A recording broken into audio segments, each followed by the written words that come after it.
No te quedes fuera. Conversaciones de futuro para Latinoamérica. Cada martes y jueves a las 9 de la mañana en LATAM 2050 con Ángel Morales. Somos divoxradio.com.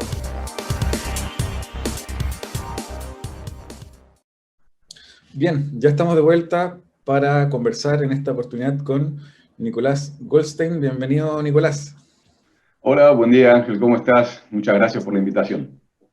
Bien, muchas gracias. Bueno, Nicolás, siempre comenzamos hablando un poquito de historia del invitado. Así que te invito a que nos puedas comentar un poquito tus primeros pasos estudiantiles, tal vez, algunos pasos en otras vías laborales que te parezca interesante compartir con nosotros. Bueno, muy cortito porque a mi edad, si no, esto se puede hacer muy largo, pero me estudié en la Universidad de Buenos Aires, en Argentina, negocios. Después empecé a trabajar en Volkswagen, Accenture 3 años, McKinsey 10 años. Ahí me fui a estudiar a Estados Unidos, a Berkeley, a la Universidad de California, el MBA. Y después de McKinsey, uno de los clientes era LATAM Airlines, en esa época LAN. Pasé de gerente general de varias business units, fui gerente general en Perú también de LAN. Después vino la fusión, pasé por Brasil y terminé siendo responsable de ventas para todo LATAM, todos los países, todo el mundo, todos los servicios, muy interesante.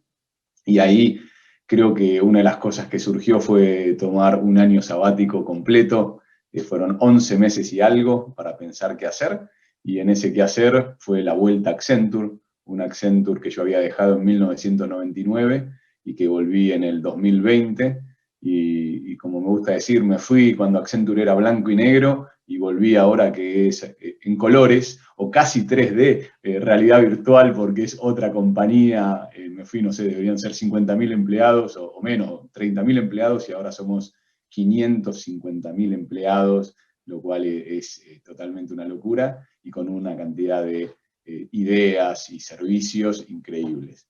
Así que esa es un poquito la historia, casado, 2 hijos, y corredor de maratones fanático. Eso te iba a preguntar, porque estuvimos entrevistando hace unos días al gerente general de Walmart Chile, que también es argentino, y nos contaba también que en su vida ha pasado por distintos deportes, hizo un Ironman en Pucón, etcétera. Cuéntanos un poquito ahí para hacer un doble clic. En general se conoce que el gerente general o el CEO de una compañía suele tener ahí algunos hobbies de este tipo, como bien competitivos. Cuéntanos ahí en tu caso por dónde ha ido.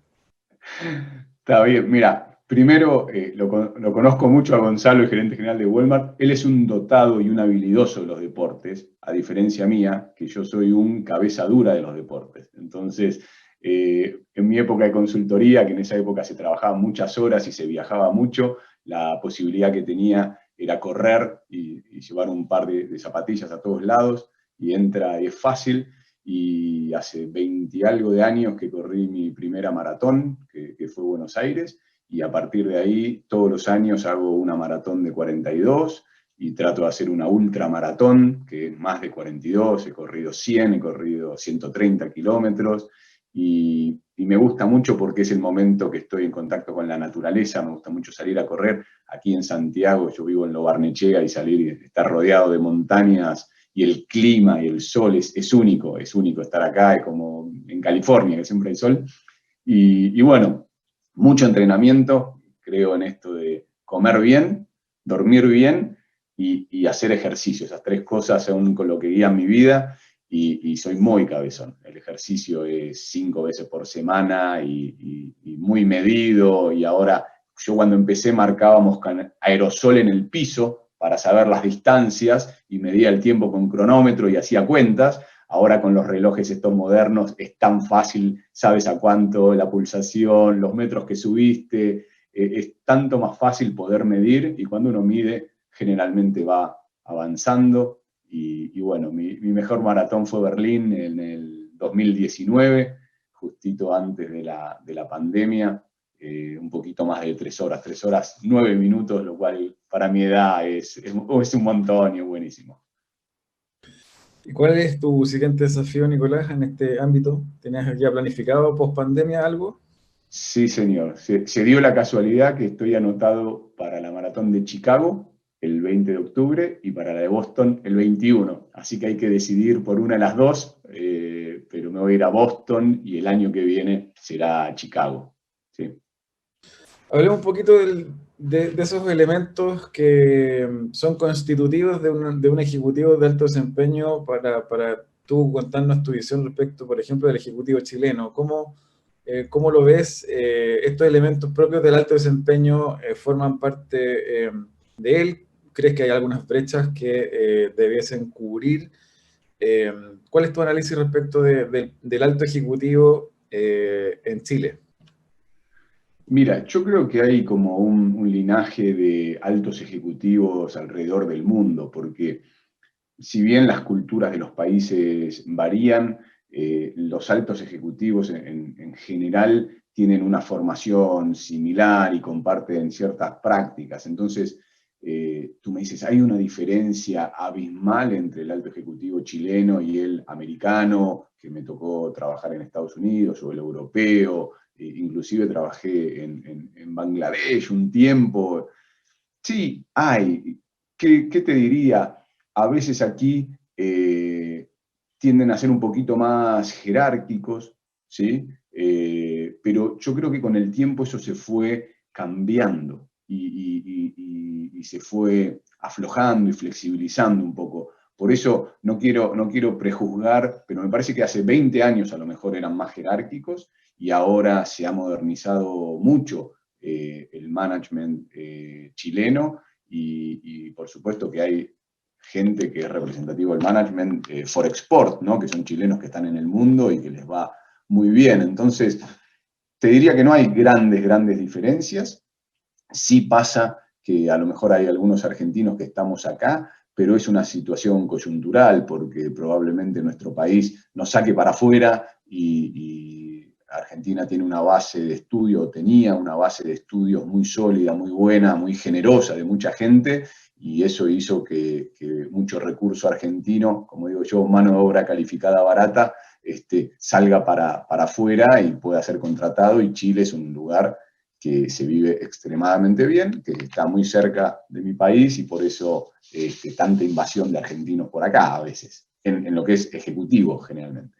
Sí, eso te voy a comentar, Nicolás, porque suele pasar, y tú lo conoces, que los altos ejecutivos de empresas, sobre todo tecnológicas o consultoras o multinacionales, como Walmart u otras, en Chile suelen ser tomados por eh, argentinos en general, no todos, y ahí, bueno, hay un fenómeno que siempre está para analizar, que puede ser, como tú dices, por un lado, esto de que tienen una potente universidad, la Universidad de Buenos Aires, eh, no tienen mucho problema con irse a vivir fuera de Argentina. Cuéntanos un poquito del perfil ahora del ejecutivo, del alto ejecutivo argentino en general. ¿Cómo es su composición, cómo está conformado su mindset? Mira, primero, como dices tú, el acceso libre, gratuito y sin examen a la universidad es un diferencial enorme. Cualquiera puede ir a la universidad que haya terminado el secundario y gratis. O sea, lo único que pagas son los libros o las fotocopias de los libros que estudias. Entonces, eso te da una llave y una masa muy grande de gente que puede acceder, que a mí me parece espectacular, ¿no? Porque en la justicia y en la educación el capitalismo me parece que no funciona. El acceso tiene que ser universal, y no estoy hablando de política, sino de posibilidad de movilidad de la gente, y de aprendizaje y de evolución. Entonces, partes de esa base. La segunda cosa que tiene el argentino es que vivimos de crisis en crisis, y administrar esas crisis te va dando cierta flexibilidad, cierto expertise. ¿Viste? Nunca podés planificar. A mí me encanta este país que tú llegas, pones tus números, tu vida en un Excel, y más o menos sabes que la inflación va a ser más o menos así, que la UEF va a subir más o menos de esta manera, las tasas. Es muy fácil jugar a hacer negocios, ¿no? Cuando te enseñan en la universidad cómo se hace un negocio y tú lo piensas y luego lo desarrollas y tienes un más o menos 5% de error. Eso en países como en Argentina no existe. No existe porque cada muy pocos años tienes unos shocks muy fuertes a la economía, más inflación de 40%, hoy leí a la mañana, 42% le dieron de incremento de sueldo a las asesoras del hogar. Entonces, ¿en qué business case a 5 años vista tú vas a poner que el costo tuyo se va a ir incrementando al 40% por año? ¿Va a ser 40? ¿Va a ser 35? ¿Va a ser 55? Más cosas que pueden pasar, como restricciones a importaciones o exportaciones o cambios de impuestos. Entonces, es un ámbito mucho, mucho más incierto, mucho más abierto, y uno tiene dos opciones. O se puede quejar y pasarla mal, y como dicen aquí que me encanta entrar a la casa y patear a la perra todos los días, o decir, bueno, estas habilidades de adaptación, de cambio, de flexibilidad, las puedo usar para el negocio.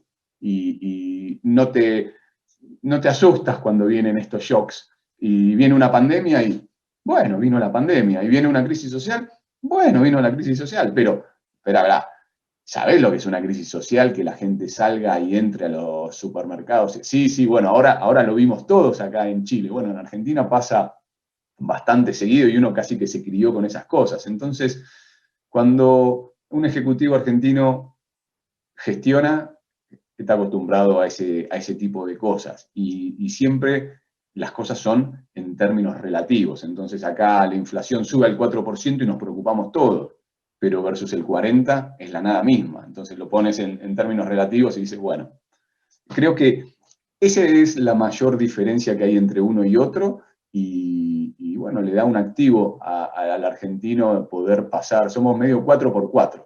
Acá son Ferrari y del otro lado somos camioneta 4x4. Cada uno tiene un beneficio según qué camino estés recorriendo, básicamente. Conversábamos también con un amigo cercano a UDD, a la Universidad del Desarrollo, que es Gabriel Calgaro, que fue gerente general en Cisco, también argentino, y nos comentaba un poco su visión respecto de temas culturales, que a él le interesa mucho. Esto de que, por ejemplo, versus países como Israel, donde son muy horizontales y donde no hay problema en donde un ejecutivo junior le hable de tú a tú al gerente general. Esos temas, tú que trabajas en una compañía que presta servicio a muchas grandes empresas, ¿cómo ves ese camino de esa transformación cultural a nivel de ejecutivo en Chile? Mira, ese tema a mí me parece fascinante. ¿Por qué? Yo lo aprendí en uno de mis trabajos. Uno de los principios era obligación a disentir. Si tú tienes en la mesa a 5 personas y van desde el gerente general al analista nuevo, los 5 tienen el derecho, y más que el derecho, la obligación a exponer sus ideas en la reunión. Y eso combinado con el hecho de que quien traiga números, quien traiga razones válidas, es el que tiene la razón y no el jefe, es muy potente para resolver problemas complejos, para tener miradas diferentes, porque si no al final es el show del jefe, y el jefe dice y todos los demás corren, y ahí la mirada es pobre, porque es la mirada de uno de 6 que estaban sentados en la reunión. Entonces tú tienes que lograr esa confianza en el equipo, generar un ámbito de colaboración que vaya más allá de las jerarquías, donde cada uno puede poner su mirada. Y esto te lo combino con la diversidad y con la inclusión, porque antes inclusive en los 6 éramos 6 hombres. Bueno, después fueron 6 hombres, pero algunos extranjeros y otros locales. Ahora decimos, no, hombres y mujeres. Y después nos vamos a ir un poquito más, pero también tienen que estar representadas las minorías. ¿Qué pasa con, no sé, con los gays, con los trans, con los judíos, con los altos, con los pelados, con los gordos? Todos tienen que estar en la mesa sentados o representar para que tú puedas tener muchas miradas y cuando enfrentas un problema complejo, poder resolverlo, ¿sí? Con Gabriel Calgaro, que lo nombraste, estuve en un asado a fin de año el otro año y hablaba cuando estaba en el sabático para dónde ir, y a Gabriel me dio una mirada que me hizo abrir los ojos y me ayudó a tomar la decisión para terminar aquí en Accenture, por ejemplo. Y yo no era cercano, pero tuvimos una gran charla en la casa del CFO de LATAM Airlines, Ramiro Alfonsín, y entre los tres conversamos y me dio su visión de qué era Chile, de qué venía para adelante, y me ayudó, por ejemplo. Entonces, él podría haber sido un súper ejecutivo o no, pero tenía una visión válida y a mí me contribuyó para resolver el problema que tenía. Entonces, obligación a disentir, fundamental. El analista habla, el gerente general, el director, pero no copucha, por supuesto, no opiniones de reunión de consorcio, sino opiniones con datos, con hechos, con cosas válidas. Eso es lo que uno debe exigir, ¿no? No es que yo creo porque creo. Nicolás, en ese sentido, también se escucha, o se ha escuchado mucho en el mundo ejecutivo, en el mundo emprendedor también, esto de tener un personal board, un directorio personal, 2 o 3 personas con las cuales tú conversas cada cierto tiempo para tomar estas decisiones estratégicas en tu carrera, digamos. ¿Cómo lo ves eso?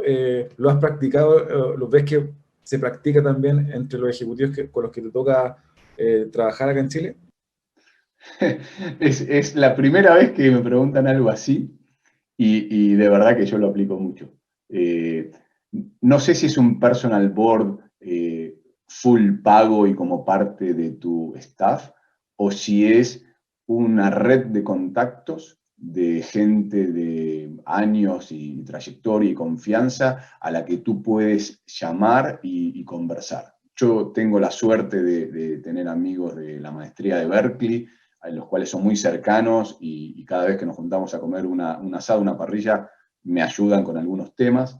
Tengo la suerte de hoy tener una persona que me está ayudando desde que llegué, que es amigo y es un profesional extraordinario, que me da consejos y puedo hablar con él. Es una persona de negocio, no es psicólogo para nada, pero él pasó por esto de poner una oficina como la que tenemos nosotros y llevarla hacia adelante. Entonces me está ayudando. Entonces creo mucho en esto, de una segunda, tercera visión, no necesariamente de tus empleados, sino gente que está parada afuera, que te puede dar una mirada objetiva de desafíos, que los desafíos, acordate que son, en el caso mío, de clientes, cuentas, problemas de negocio, pero también de atraer talento, de retenerlo, de promocionarlo, también de temas de comunicación para afuera, de posicionamiento de la marca de Accenture y dar a conocer qué es lo que hacemos. Cuando yo llegué, la gente no conocía tanto Accenture y tuvimos con las personas de marketing la idea de generar mucho awareness, mucho reconocimiento y poner la marca para que la gente sepa que es en Chile. Entonces empezamos a estar en más lugares.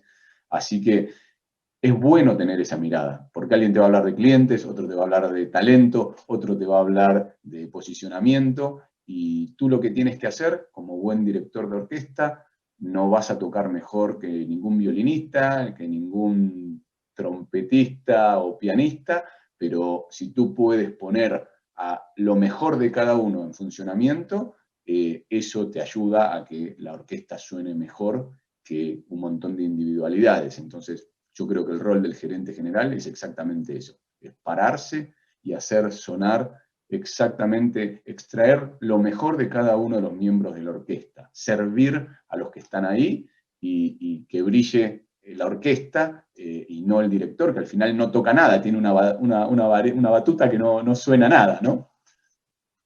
Buenísimo.